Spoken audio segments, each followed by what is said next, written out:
స్థలమే ప్రభుని పరలోక గృహము, తానే వసించును దానియందు. మనమే ప్రభుని పరలోక గృహము, తానే వసించును దానియందు.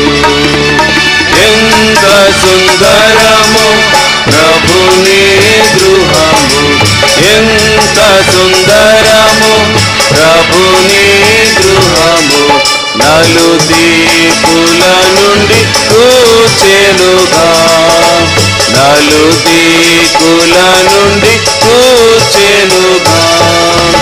ఏక శరీరము రక్తబంధముచే, ఏక శరీరము రక్తబంధముచే, వేలాది